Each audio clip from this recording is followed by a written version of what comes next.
My name is Dwayne O'Brien. In my day job, I lead a group called Collaborative Engineering at Capital One, but I've been running, building, leading, advising open source programs offices for going on 11 or 12 years now. So I've been really happy to partner with Claire, and the Open Source Week at the UN is a fantastic event if you've never been. Joined by three great panelists today. I will start, before I ask them to introduce themselves, to baseline us on an understanding of what an open source program office is. Right. So if hearing the term OSPO is the first time you started hearing it, it hadn't had it defined, or it's a little fuzzy for you. I know that there's several groups that have worked on definitions. The simplest way to think about it is that it's a center of competency. It's a place in your organization that is responsible for open source decision making, operations, and policies, and so on and so forth. You might already have one and not know it. It might not be a formal one. If there's a person in your organization that everyone goes to ask their open source questions, just make it their full-time job and you've probably got an OSPO, right? So with that, I will hand it over to my lovely panelists here, ask them to introduce themselves, why you're here, what you're about, and tell us a little bit about your OSPO. Awesome. My name is Gina Platt. I'm with the Open Source Program Office of the Dutch government. And by the way, I really liked your explanation, because indeed, if you have a person that is an expert on open source, they could also be the OSPO. It doesn't have to be formal. We are, however, very formal. We are in the fortunate position to have a seat at the table in government. So we get to influence policy, but we also get to initiate programs and do all of this cool stuff. Hello, my name is Johan Linåker. I'm a senior researcher at RISE, National Research Institute in Sweden. I've been working with OSPOs since 2014, various companies, but also public sector since. We did a study for the European Commission where we looked at how public sector public sector OSPOs are structured, both on a national, regional, local, academic, civil society levels. And I'm also working right now on a study for the Danish Agency of Digital Government to propose a design for their coming national OSPO.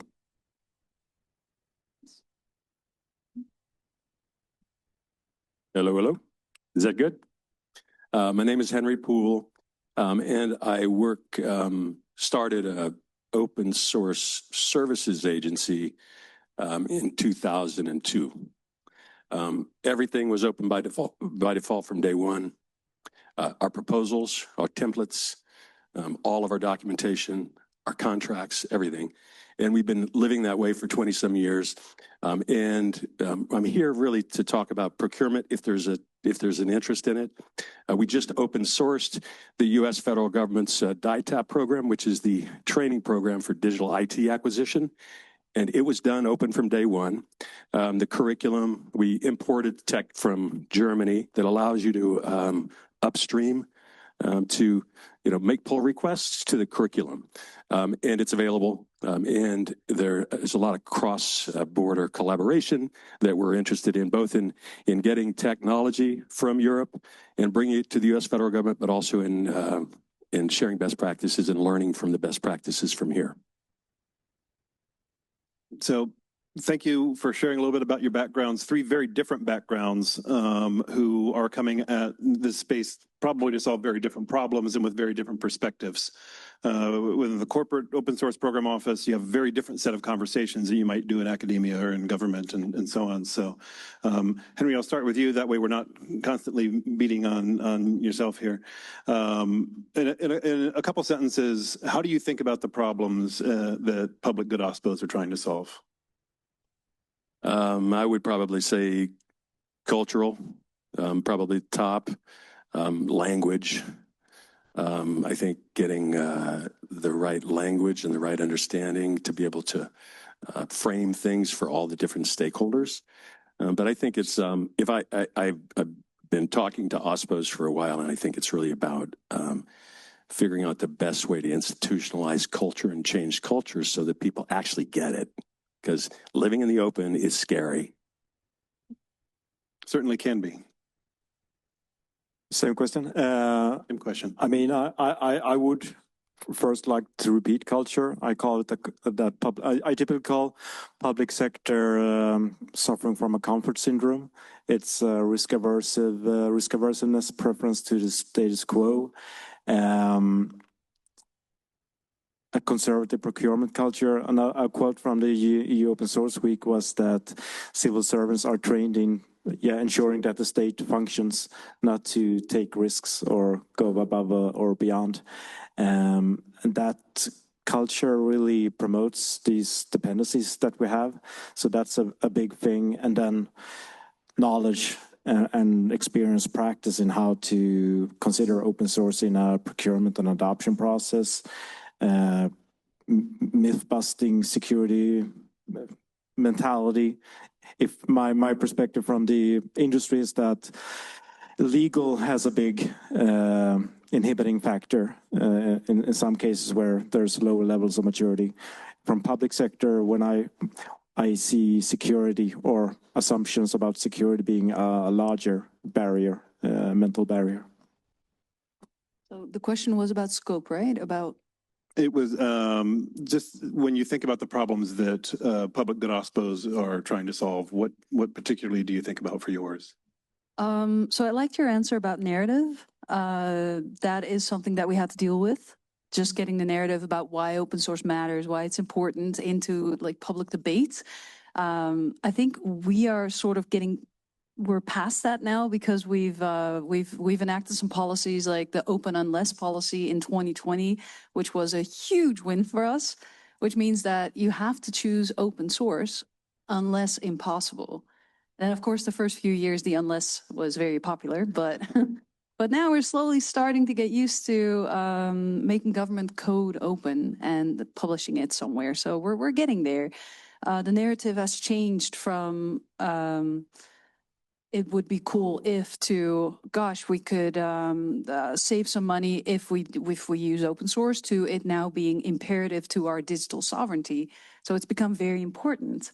And in that, we don't have to defend the narrative that much anymore. And we can just focus on doing things such as the open source sovereign workspaces that we're building, or moving our code platform from GitHub to our own solution. But that hits on procurement, as you said, and that's also a big issue for us. Yeah. Well, all three of you now have said procurement somewhere in the context of this. So let's talk about it, right? Not a unique problem to your respective organizations. Certainly in the early days of open source adoption, once you got past is it okay for us to use in our company, then you ran into so who do we sue if it goes wrong? And you had to have that set of conversations, right? So we'll start here again, and just tell us maybe a unique thing or a thing that you feel is unique about your procurement context and how you have to navigate that with open source. So I got to present at FOSDEM last weekend, and I had a slide there that said, technology is not the problem, government needs to get out of its own way. And that sort of sums up our procurement problems. That is that we want to go towards open source solutions, but our own rules are prohibiting us from using it and procuring it, basically, because we have this long list of all of these requirements that these companies need to fulfill, like have this many employees and have this much money and have this track record. And all of these small open source companies don't fit the bill. And then how do we ever get to their solutions? So we've helped some of them to form the Dutch Open Source Business Alliance, which groups them together, and then they can participate in these tenders that we put out. But there's still a lot of hurdles for us. Just going to say that one big issue and a challenge is the collaborative aspect in procurement or in tendering. There needs, from my research or my experience, there needs to be some kind, if you want several public authorities to collaborate, and no one, especially if you look on a municipal level, no one basically has their own resources. Maybe one or two, like Amsterdam in the Netherlands, for example. I could maybe name 2 or 3 municipalities in Sweden that has this capacity out of 290. So collaboration is really key, and there needs some level of organization, coordination, pooling of resources, basically a public sector steward in a way.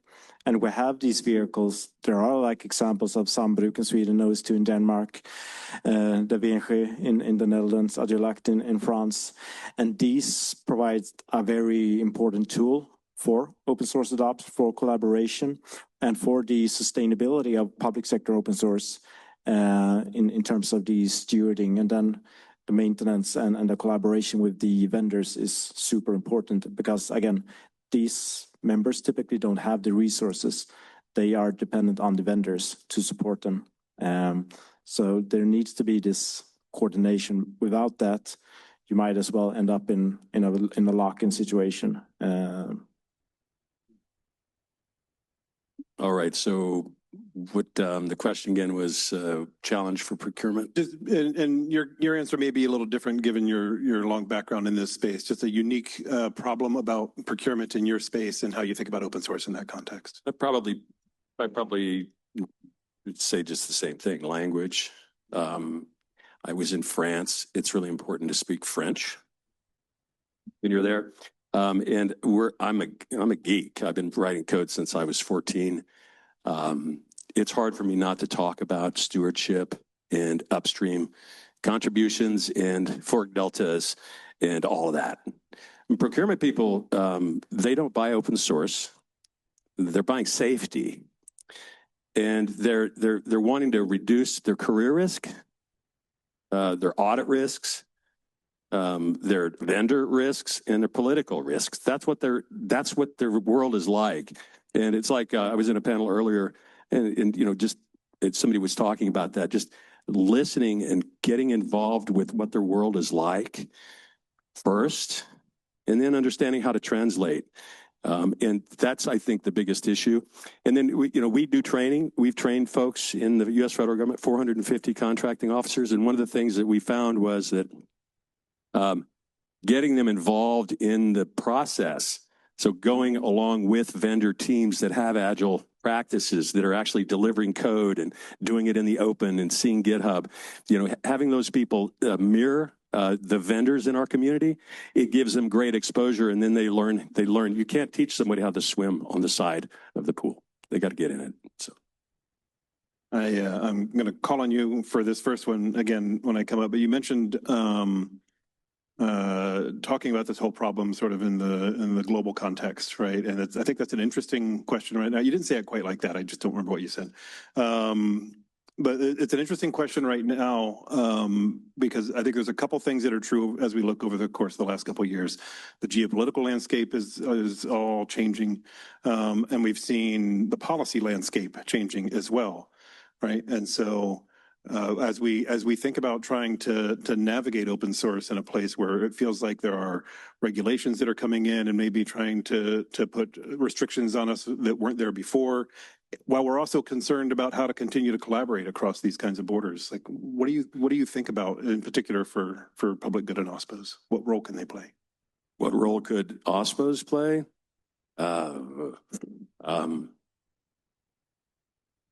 I think probably finding the people in government that actually are there for the purpose, and it's like Omar was talking about, like people want to make the world a better place for all. That drives a lot of people, and it drives people in this movement. It drives people in the OSPOs. It drives the vendors, and they work really hard and they build great companies, and then they get to the point where they've got to sell out to Accenture because whatever. It's like there's a lot of heart, and if we can find those people, they can help to communicate and build the relationships with our politicians and with our attorneys. And so I think it's just finding maybe wearing a blue hat, like they did in France. I love that. The thing that you said about finding the heart in the corporate OSPO space, where I think we've been moving around and trading chairs a little more frequently. we're all the same people kind of taking these jobs. It's like this mushroom network, this mycelium network running underneath the organizations. And so much of it is dependent on connecting to the people who care and who have passion for the space. That's how you end up getting the work done. It's almost like sort of the shadow IT organization across all of tech. And it's great to see that spreading into civic organizations, academic organizations, government organizations, because it means we have more people that we can partner with. Do you want to try to take a swing at the question? Yeah, I wanted to build on that and talk about how, if you look at the national government OSPOs, they're typically aimed at supporting like the whole country, more or less. So, I mean, if you look at Italy and France, for example, how they've developed their national OSPOs, that's really a very few set of individuals. So they need to like develop guidelines and support that can scale and can provide this clarity. So, I mean, so taking the Italian example that introduced this open by default law in 2012, which didn't have any effect until their national OSPO in 2019 released their national public procurement guidelines for how to consider open source. How do you evaluate total cost of ownership? How do you compare and contrast an open source distribution, open source plus service support compared to proprietary? How do you evaluate health and security, licensing aspects, community aspects? I mean, a procurement officer at a municipality, they procure sick beds, hospital beds, gravel, and software. They don't know these things, so they need support. If you want them to consider open source as an option in procurement, they need support, and that is what the OSPOs can help generate. They can help generate these guidelines and set the standards and provide the resources that can scale. But then you need additional support structure that can help the municipalities, the regions, the several authorities to implement and educate on these standards or guidelines, because a team of 3 to 4 individuals in a national government OSPO won't be able to do that. Yeah, if I can comment on that, because you make a really good point. We need to help each other out. That's why I like Omar's initiative so much of bringing all of these OSPOs together. And we even got an email from him saying, hey, Kenya is starting an OSPO. Do you have any resources? And we sent them our handbook on how to run an OSPO. And now they're up and running. And it's really cool. At the same time, we have the European OSPO network, which has been incredibly useful to us because it's not just countries, it's also the city of Barcelona recently joined, the city of Paris. Paris has been a longstanding member. And it's just a great knowledge hub, but also a way where if one member needs some extra support in getting something validated through their government, we can all be called upon and say like, oh, but we have that as well. That's a good idea. You should do that, and sort of influence the policy level more, and we get things done. It's cool. I just want to emphasize that, and I think it's very important. It's not just about create an OSPO, create a national government OSPO, and you're done. I mean, you need to have a support structure for your whole country. I mean, you have to have something embedded on the municipal level. Not every municipality will be able to have an OSPO, but coming together in public associations, municipal associations, SVG, some like Amsterdam having their own resources can take the lead. Regions like states like Schleswig-Holstein in Germany, and on the national level, and then the transnational level, like the EC, the European Commission's OSPO network, help these different efforts to come together. So it's about building this support structure on the local, regional, national, and European and international level, building common capabilities, institutional capabilities to be able to collaborate, because, I mean, that's what it's about. I'm going to try to bring it around to our Irish friends in the audience here. I love walking into this building and seeing the motto "Changing Business for Good" since 1920. I don't remember the date. But as we're talking about, public goods, and we're here in particular talking about open innovation in Ireland, I think there's a very very good fit for the way to think about this. So from your perspective, what advice would you give to the folks in the room for a practical step they can take in the next year to help Ireland grow into this collaborative hub for open source?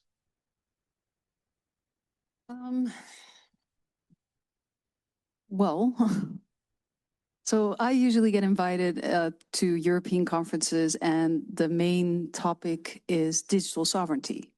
So the innovation angle is very interesting because that's also a topic for us, but that is usually not the main focus. We are involved with helping businesses to venture out more into the open source world so that they can use code, but they can also contribute. But yeah, our main focus is more on digital autonomy for government, basically. So I will pass on this question to my friend Ned here.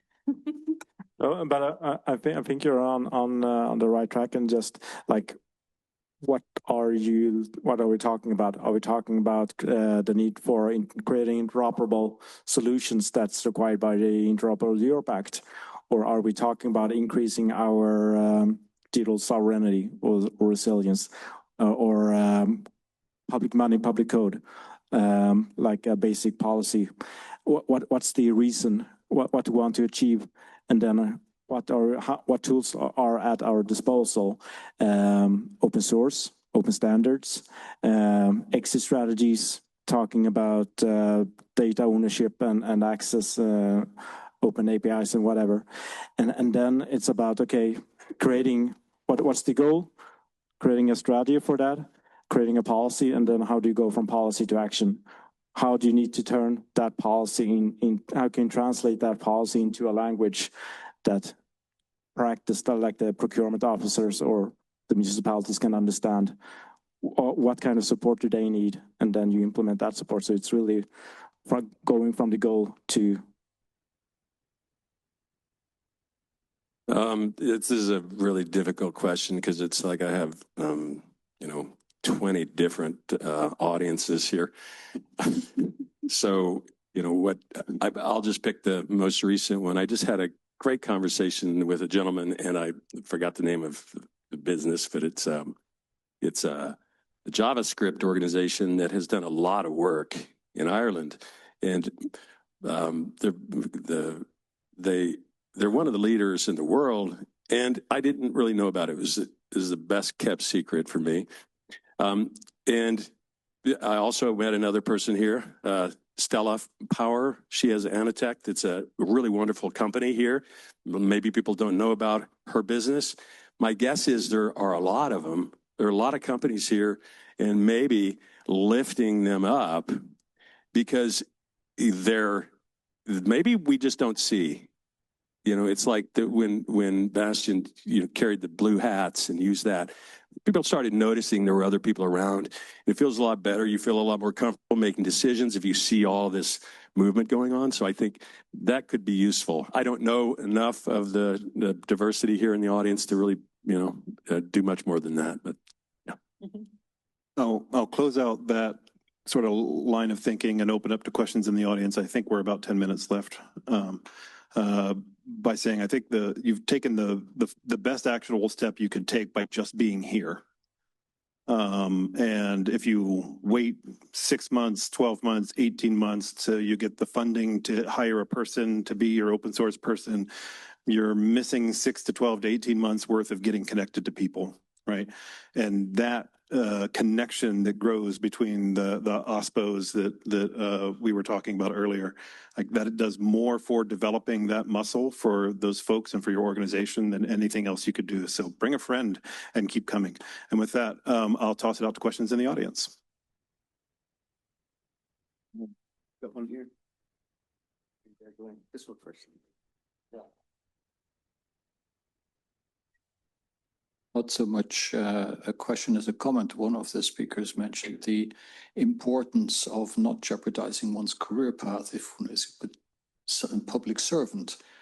And I was reminded by the occasional remarks from Daniel Steinberg about all the big corporations that are using curl And I'm sure they've done their risk analysis, and that in the private sector, securing the career trajectory is important. Perhaps the public sector could take that as an example.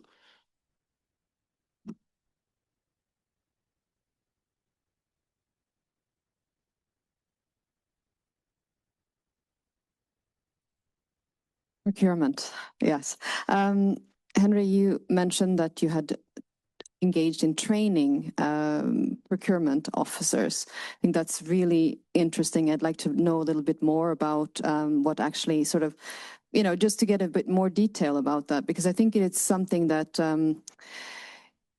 we talk about, you know, you said you're not purchasing open source, you're purchasing, you know, there's this whole thing about risk, Safety. right? Safety. Yeah. And so I think that, you know, we have to put ourselves into the shoes of a procurement officer. It's actually quite an exposed place, and maybe not for all of them, but certainly for some of the big contracts, it's a pretty, you're quite exposed, and all the big deals I know in Europe, at least they are then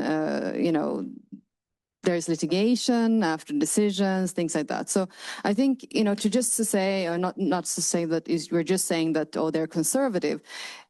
It's actually pretty exposed. And I think you said in general that open, it's kind of, how it's scary out there, like in the open, it is scary. I think we have to think about, indeed, these are people, government officials, that's their careers, etc. Taking risk, everybody, who likes to share a first shitty draft? You don't want to expose yourself to criticism. You don't want to expose yourself to litigation. I think we do need to kind of really engage with this and understand how we can overcome these things. And so OSPOs help, of course, collaboration between OSPOs, but I'd be interested to hear from you. Sorry, talking too much. Henry, yes.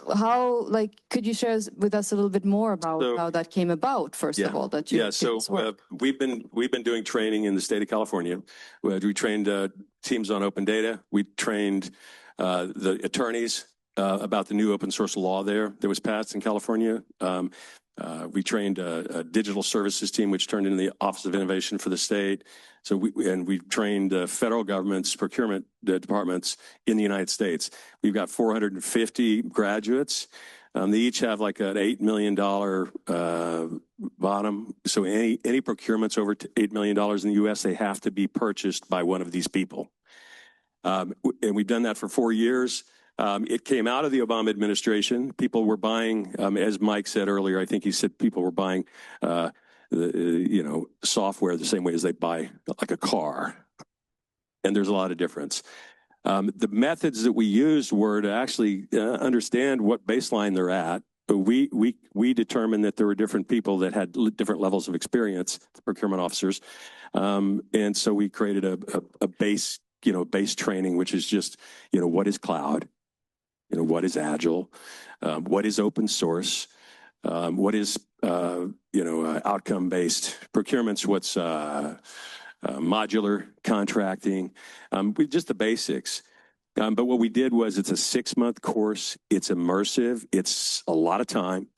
Part of it is working. We have a lot of agencies that are part of our network, our friends. They're like us, small, medium enterprise. And those procurement officers would pair up and work on a real federal contract in the delivery and watch and participate in the scrums and participate in the incremental, the planning, and basically participate throughout. So those procurement officers would learn in real life how to operate at a capstone project where they would have to come up and run a procurement and share it and get judged on it. By the time those people were graduated, they would walk into the CEO's office or the CIO office of their ministry agency, and they would know more about everything than that CIO did. And so they were no longer no longer felt like they didn't know what they were doing. They knew what to ask, and they also in the U.S. federal government, those people are the only employees that actually have they can go to jail. In the United States, if you screw up a procurement, you can go to jail. So they have a lot of responsibility. But they got educated. But education, it depends on the audience. And in this particular mode, some of it is probably applicable in Europe. Most of the curriculum that we did there is probably not, because it's very much related to FAR, which is a federal acquisition regulation. The good news is that all the tools that we use to build it are all on GitHub. We used Notebook LM and did all this work to try, to basically do a whole lot of the curriculum development work, training, understanding of FAR, so that if FAR changes, which it might, it can be redone pretty quickly. And all those tools are available for anybody anywhere in the world to go and download fork. So it's all available. It's at, I don't know what the URL is, but it's if you look at DITAP GitHub, you'll find it. Awesome.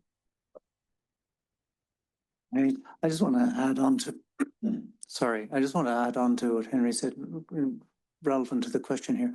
Part of what was going on was in these DITAP trainings is educating people, sure. Part of it is also myth busting. You'll get vendors who come in with proprietary software and they say, oh no, rumble, open source is unsafe. You should buy our stuff. And so having somebody who's not selling you a product explain to you some of the terminology and some of the words and some of that is really important. It also, they did it as a cohort model so that you had you ended up making friends who are other procurement officers in other parts of government who you could turn to in a trusted, safe way and say, what about this clause in this paragraph of this draft text? I can't show it to my family, but I can show it to another federal cleared procurement officer. Sanity check me. And I think those things together, building that support, that's really important and makes it safe. Because as Henry said, these are very, very risky spots to be in. You can be in the newspapers, you can be in jail, and you have to get it right. And you have to have some semblance that it can be done safely. They're great. And they could never fill, they were always full. There was an application basis for these things. Yeah, I just wanted to, they're taught to do pull requests. So they understand what it's like to be in a community that's stewarded, and that is something that they don't get. You don't get that unless you do it. So, if you get people actually involved in it, they're like, oh shit, I want a company that has 673 pull requests last year off of Drupal.org, for example, or pushes, upstream contribution. So they get to see it. So that's really important. Well, I kind of wanted to comment on that. So our procurement office doesn't like us at all, because we make their life very difficult, because we have a habit of, out of idealism, starting these projects and then later ask for forgiveness and to come to them like, hey, we have this, and now how do we get this in production? How do we acquire this? Problem being that some of these open source solutions are free. And the procurement office does not know how to handle that. It breaks brains. It's yeah, but we need an SLA and we need this and that. No, but you're dealing with a community of volunteers. So are you going to force them to create a bank account and to now offer support? And then we have these intermediary companies, fortunately, that we can ask to do all of that. But still, it's a whole different way of working. So it's not easy for them either. We try to work with them. Hi, Stella from Anertech. Thanks for the shout out. Yeah, so in Ireland, we see that open source is requested a lot in tenders, but the contracts are not always awarded to companies who are supporting open source. And I think the sustainability of open source is really key. And I would really like to see that built into the procurement process as well, that you're not just requesting open source, but you're requesting that the people who are contributing to that project are, more successful in tenders. Tony Shannon is putting me in touch with somebody actually in procurement to talk about that. So talk to Tony about it. I think you can also look at the German Open Source Business Association, OSPA, I think they're called. They've done a good groundworks in terms of qualification and evaluation requirements on open source. So, I mean, if you put out a tender pointing to something open source and you want services and you procure someone who doesn't contribute back, I mean, the risk is that you'll end up in a fork or in a locking like long term. So it's really key to have these qualification evaluation requirements on these vendors. So OSPA is a good resource. And more on the, sorry, it'll be very brief. And more on the soft side of it, it also helps to just talk to the communities. So we're launching this code platform. It's built by volunteers. It's Forjo, I always say it wrong. And we just had a conversation with them because we can't force them into an SLA, but will you guys still be here in 5 years? How is the community? How's the health of it? And that's something you need to assess as well. Quick. Talk to your national SME Open Source Business Association. There are usually ones in most countries. They organize a lot of these suppliers and vendors, and they can provide inputs to RFCs or just questions.